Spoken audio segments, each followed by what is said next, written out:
Eu vi com meus próprios olhos e juro, aquele bebê não caiu por acidente.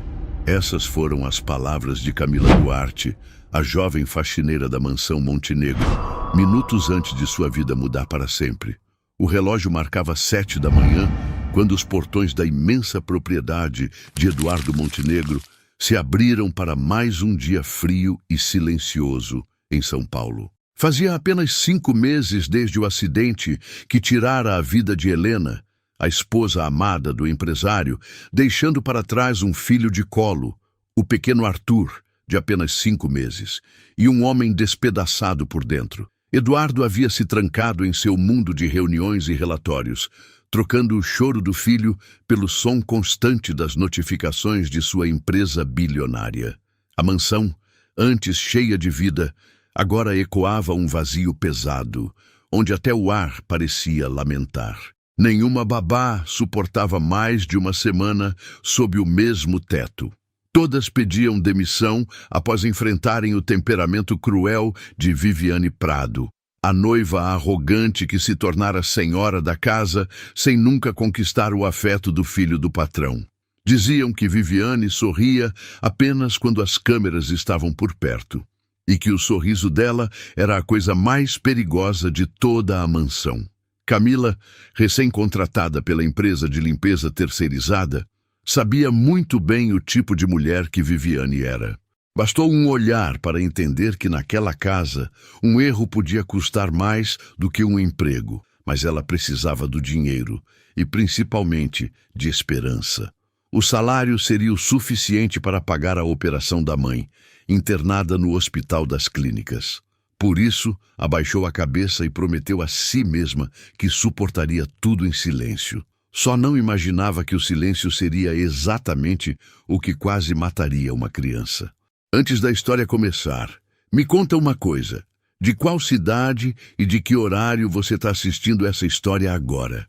Eu adoro ver gente de todo canto aqui nos comentários. E já aproveita para curtir o vídeo, compartilhar com alguém que ama boas histórias e se inscrever no canal. Assim você não perde nenhuma das próximas. E já te aviso, o que você vai ouvir hoje vai arrepiar. Uma história de coragem, mentira e redenção.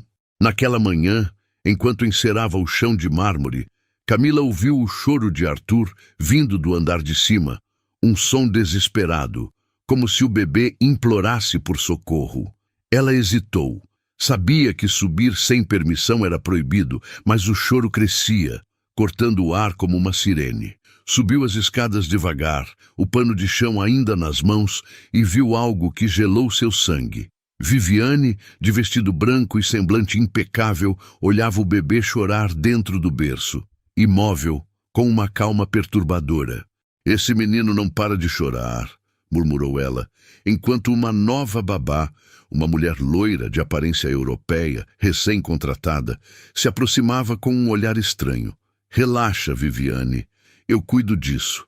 As palavras soaram suaves, mas havia veneno por trás delas. Camila recuou um passo, o coração disparado. Aquilo não era cuidado, era frieza. Minutos depois, o choro cessou. Um silêncio forçado tomou o quarto. Camila desceu as escadas fingindo não ter visto nada, mas algo dentro dela dizia que aquele bebê corria perigo. E estava certa. Naquela mesma noite, Eduardo viajou a trabalho para o Rio de Janeiro. Antes de sair, beijou o filho dormindo e ignorou o olhar inquieto de Camila, que segurava o pano contra o peito. Horas depois, Viviane reuniu a nova babá na sala de jantar.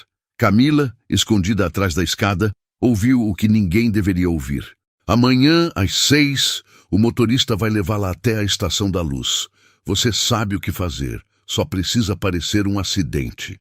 A voz fria da noiva soava ensaiada, como se tivesse praticado aquilo diante do espelho. "E se alguém vir?" perguntou a babá, hesitante. "Ninguém vai ver. Ninguém jamais desconfia da mulher certa com o sorriso certo." Camila quase deixou o balde cair. A mente dela girava entre medo e incredulidade. Estava presenciando o início de algo monstruoso, mas o pior ainda estava por vir. O amanhecer na mansão Montenegro parecia comum, mas Camila sentia o ar diferente, pesado, como se algo invisível espreitasse cada canto. Enquanto passava pano nos degraus da escada, ouviu risadas contidas vindas da sala. Viviane e a nova babá conversavam como duas cúmplices mascaradas. "Lembre-se, tudo precisa parecer um acidente, entende?" dizia Viviane, mexendo distraidamente no celular, com o olhar de quem planeja o inevitável. Camila parou o movimento da vassoura e fingiu arrumar um vaso, apenas para escutar melhor. "E se o bebê chorar?" perguntou a babá. "Então é sinal de que ainda dá tempo de soltá-lo", respondeu Viviane, fria. O chão pareceu sumir sob os pés de Camila. Aquelas palavras ecoaram como facadas silenciosas. Ela tentou conter a respiração, mas o coração martelava alto demais. O relógio da parede marcava 6h45 quando o som do motor do carro cortou o silêncio. Viviane e a babá saíam com o bebê nos braços, coberto por um lençol branco. Camila correu até a janela. Viu o motorista abrir o portão e, por um instante, o olhar do pequeno Arthur pareceu cruzar o dela. Um olhar de despedida que queimaria sua memória para sempre. O tempo parecia andar em câmera lenta. Camila sentou-se na escada, tremendo, sem saber o que fazer. A mente dela gritava que precisava avisar alguém, mas quem acreditaria? Era apenas uma faxineira, sem voz, sem poder. Pegou o celular, pensou em ligar para Eduardo, mas parou. E se fosse demitida? E se ninguém acreditasse? No meio da indecisão, lembrou-se da mãe no hospital e da promessa que fizera: nunca mais fugir de nada na vida. Pegou o crachá da empresa, respirou fundo e decidiu agir. Pegou um ônibus correndo rumo à Estação da Luz. As ruas ainda molhadas refletiam o céu cinzento e o vento batia em seu rosto como um aviso do destino. Quando chegou, o coração quase parou. No meio da multidão, a babá estava com o bebê nos braços, parada perigosamente perto da beira da plataforma, enquanto Viviane falava algo ao celular, olhando ao redor. Camila se escondeu atrás de uma pilastra. Podia ouvir tudo. "Você tem certeza que não há câmeras nesse setor?" perguntou a babá. "Absoluta. Quando o trem chegar é só tropeçar. 1 segundo de descuido e tudo acaba." O trem já se aproximava, o som do metal aumentava, o ar se encheu de tensão. O instante seguinte definiria o destino de todos. Quando o barulho do trem tomou conta da estação, a babá fingiu um tropeço e o bebê escorregou dos braços. Um grito atravessou o ar, não o de Viviane, mas o de Camila, que correu sem pensar. O mundo pareceu parar. O lençol branco voou no ar enquanto o bebê caía em direção às trilhas. Camila mergulhou no chão, estendeu os braços e, por um milagre, segurou o pequeno Arthur a poucos centímetros dos trilhos. O trem passou rugindo logo em seguida, levantando um vento violento que espalhou papéis e gritos de espanto. A multidão se aglomerou. Viviane congelou, os olhos arregalados, sem saber o que fazer. Camila levantou com o bebê no colo, tremendo, e gritou: "Vocês queriam matar ele! Eu vi tudo!" Policiais correram. A babá desabou em prantos. Viviane tentou disfarçar, mas era tarde. As câmeras de segurança que ela jurava não existirem haviam gravado tudo. Só que ninguém, nem mesmo Camila, imaginava que o verdadeiro mandante do plano ainda estava escondido nas sombras, assistindo de longe. E ele não iria parar ali. A notícia se espalhou como fogo em capim seco. "Faxineira salva bebê de milionário em estação de trem", diziam as manchetes em letras garrafais. Câmeras de TV se amontoavam em frente à mansão Montenegro e os repórteres queriam conhecer a heroína de uniforme azul. Camila mal sabia o que fazer. Passara a noite no hospital ao lado do pequeno Arthur, que agora dormia tranquilo em segurança. Quando Eduardo chegou, o semblante dele misturava alívio e confusão. "Você arriscou a vida pelo meu filho. Por quê?" perguntou ele com a voz embargada. Camila, emocionada, respondeu apenas: "Porque ninguém mais ia fazer nada." Ele baixou os olhos, envergonhado. Naquele instante, a arrogância habitual do empresário cedeu espaço a algo que há muito tempo não se via: humanidade. Mas enquanto Eduardo agradecia, Viviane tramava. Nos bastidores, ela tentava limpar seu nome, jurando que tudo não passara de um mal-entendido. A babá se desequilibrou, foi um acidente, dizia às câmeras com o olhar treinado de quem mente há muito tempo. O público acreditou por um momento, até que a polícia divulgou as imagens reais da estação. O vídeo mostrava Viviane sorrindo segundos antes do acidente. Foi o suficiente para tudo desmoronar. Na manhã seguinte, Camila foi chamada à delegacia para prestar depoimento. Nervosa, segurava as mãos trêmulas e respondia a cada pergunta com sinceridade. Os agentes confirmaram o envolvimento direto da babá estrangeira, que confessou ter recebido dinheiro para simular o acidente. Mas o mais surpreendente veio depois. Ela revelou que o pagamento não veio de Viviane, e sim de alguém dentro da empresa de Eduardo. O nome dele está em tudo.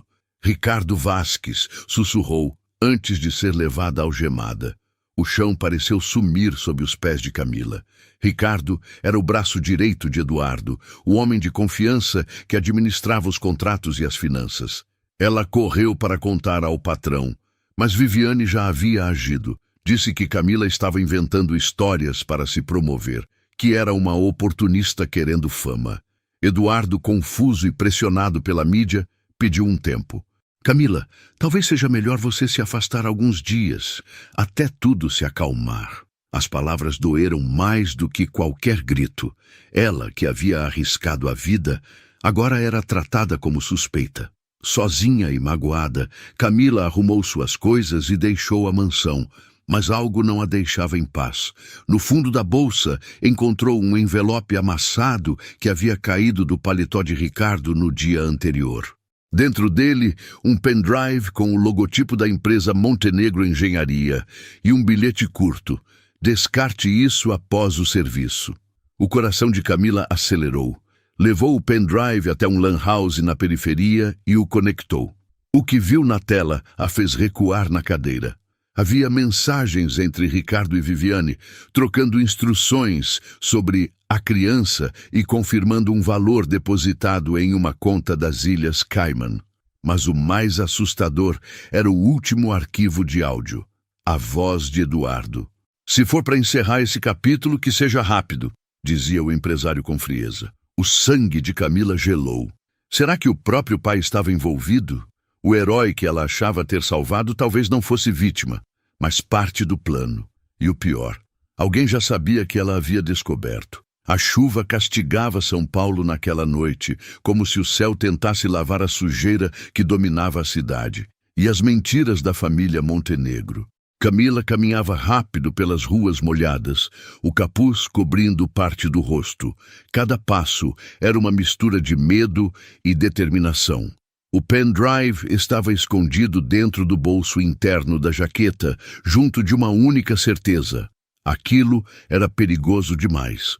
Quando dobrou a esquina da Avenida Angélica, percebeu um carro preto estacionado do outro lado da rua, com os faróis acesos. O motor ligado, mas ninguém dentro visível. Ela apressou o passo. O carro começou a segui-la. O pânico se espalhou pelas veias. Entrou correndo em um bar e fingiu atender o celular, observando pelo reflexo da janela. O veículo parou e depois desapareceu na esquina. Camila respirou fundo, o coração disparado. Sabia que estava sendo vigiada. Voltou para casa apenas de madrugada, escondendo o pendrive dentro de um pote de arroz na cozinha. O medo crescia, mas também crescia a vontade de lutar. Aquilo não era mais apenas sobre o bebê, era sobre justiça. E ela jurou que, dessa vez, ninguém a faria calar. Na manhã seguinte, o noticiário estampava: faxineira investigada por manipular imagens da estação de trem. Camila quase deixou a xícara cair. Viviane havia se antecipado. Com a ajuda de Ricardo, lançaram uma versão falsa do vídeo nas redes, acusando Camila de ter forjado o resgate para ganhar fama. A opinião pública virou contra ela. Mensagens de ódio inundavam seu celular. Você é uma mentirosa, diziam. Quer se aproveitar da tragédia. O desespero apertou o peito. Ela precisava provar a verdade. Decidiu ir até a sede da empresa Montenegro Engenharia e confrontar Ricardo. Entrou pela garagem, disfarçada com um uniforme de limpeza, e subiu os andares de serviço. No 8º andar, ouviu vozes dentro da sala de reuniões. A voz de Ricardo, nítida, fria, falando ao telefone. O dinheiro já foi transferido e se a garota abrir a boca, some com ela. Camila gelou. Abriu a câmera do celular e gravou discretamente. Mas ao tentar sair, tropeçou em um balde e derrubou tudo no chão. As vozes pararam. A porta se abriu com violência. Ricardo apareceu com um olhar de fera. Achei que já tivesse aprendido o seu lugar, disse avançando. Ela correu pelo corredor, o som dos passos atrás ecoando como tiros. Conseguiu entrar no elevador no último segundo. Ao olhar para cima, notou a câmera de segurança piscando. Sorriu. Tudo estava sendo gravado.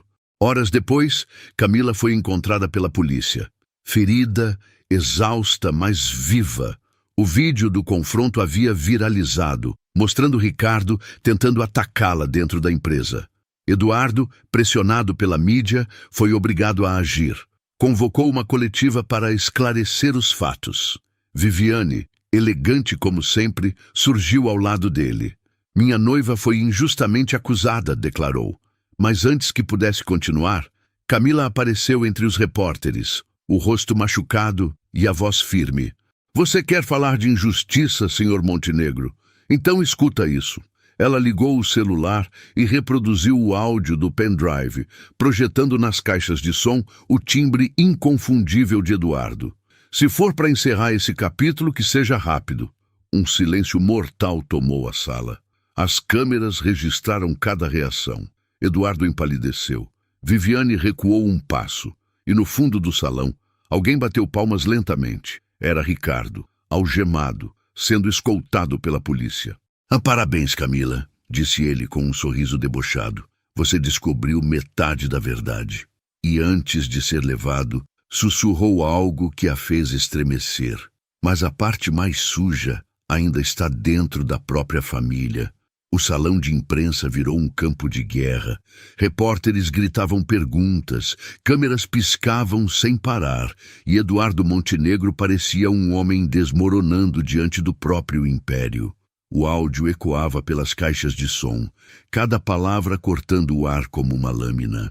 Camila respirava fundo, lutando contra as lágrimas. Ela não queria destruir ninguém, só queria justiça. Eduardo tentou se justificar.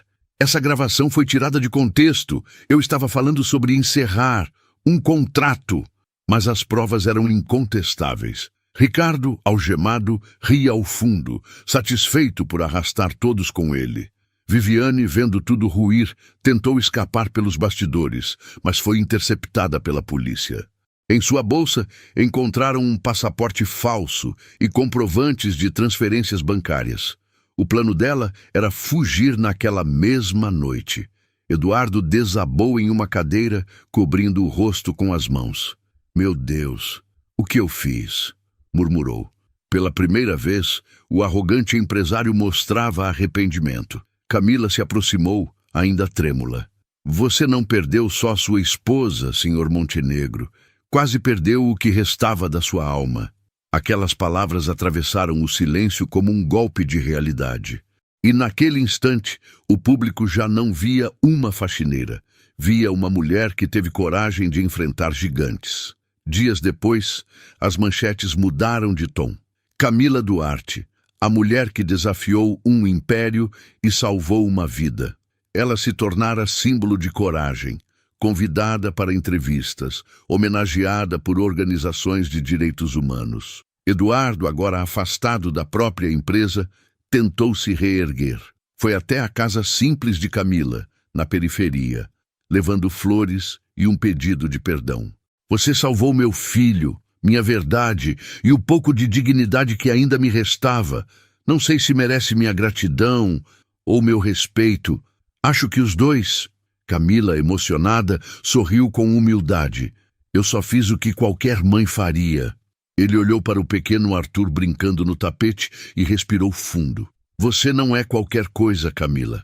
Você é a razão de tudo isso ainda fazer sentido.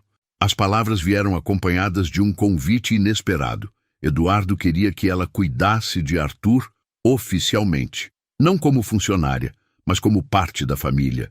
O que eu preciso agora não é de empregados, é de pessoas de verdade. A proposta pegou todos de surpresa. Meses se passaram. A vida de Camila mudou completamente. O menino Arthur cresceu saudável e sorridente, e Eduardo aprendeu a ser o pai que o destino quase lhe tirou. Viviane e Ricardo foram condenados por tentativa de homicídio e fraude. A história da faxineira que enfrentou o poder e venceu virou inspiração em todo o país. Em uma tarde ensolarada, Camila caminhava pela plataforma da Estação da Luz, o mesmo lugar onde tudo começou. Parou por um instante observando o movimento dos trens e sorriu ao ver o reflexo de si mesma na vitrine. Mais forte, mais confiante, transformada. Um repórter se aproximou, curioso. Camila, depois de tudo que viveu, o que você aprendeu? Ela respirou fundo e respondeu. Aprendi que o bem pode até demorar, mas nunca deixa de chegar. A câmera se afastou lentamente, captando o brilho de seus olhos enquanto o trem partia ao fundo. E então, a última frase da narração ecoou com força. Nem todos os heróis vestem capas. Alguns usam uniforme azul e carregam coragem no coração. Agora eu quero saber de você. O que teria feito no lugar da Camila? Você teria coragem de enfrentar gente poderosa por justiça? Me conta aqui nos comentários. Eu amo ler cada um deles. E aproveita. Deixa o like, compartilha essa história para mais gente conhecer a força de quem o mundo tenta esconder. Porque no fim, quem brilha mesmo é quem tem verdade no coração. Até o próximo episódio. E lembra, o bem pode até demorar, mas nunca deixa de chegar.